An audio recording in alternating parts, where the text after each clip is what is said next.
Newspaper की इस headline पर ध्यान से नजर डालिए। बाबा साहेब का संविधान खतरे में, अखिलेश जी सपा अध्यक्ष। अच्छा जी, अब ध्यान से सुनिए। बाबा साहब के नाम से बने जिलों के नाम बदल दिए तो संविधान खतरे में नहीं आया। बाबा साहब के नाम से बने पार्कों के नाम बदल दिए तो संविधान खतरे में नहीं आया। संविधान में अनुसूचित जाति जनजाति के लिए विशेष प्रावधानों को खत्म कर दिया तो संविधान खतरे में नहीं आया। अनुसूचित जाति जनजाति के संवैधानिक प्रोन्नति में आरक्षण बिल फाड़ दिया तो संविधान खतरे में नहीं आया। जिन वर्गों के अधिकारों के लिए बाबा साहब जीवन भर संघर्ष करते रहे, उन वर्गों के अधिकारियों को जबरदस्ती अवनत कर दिया तो संविधान खतरे में नहीं आया।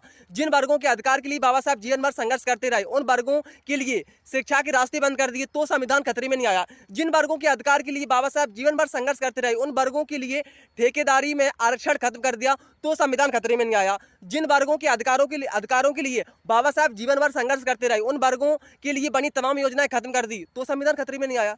आज सत्ता से बाहर हो गए हो तो संविधान खतरे में आ गया। संविधान आपको सत्ता दिलाने के लिए नहीं बना है, बल्कि वो सबको समान अधिकार देने के लिए बना है, सबको समान अवसर देने के लिए बना है। संविधान का मतलब सत्ता नहीं होता साहेब। आज आपके और आपकी परिवार की सत्ता खतरे में है तो संविधान खतरे में आ गया। आपने संविधान का मतलब ही बदल दिया।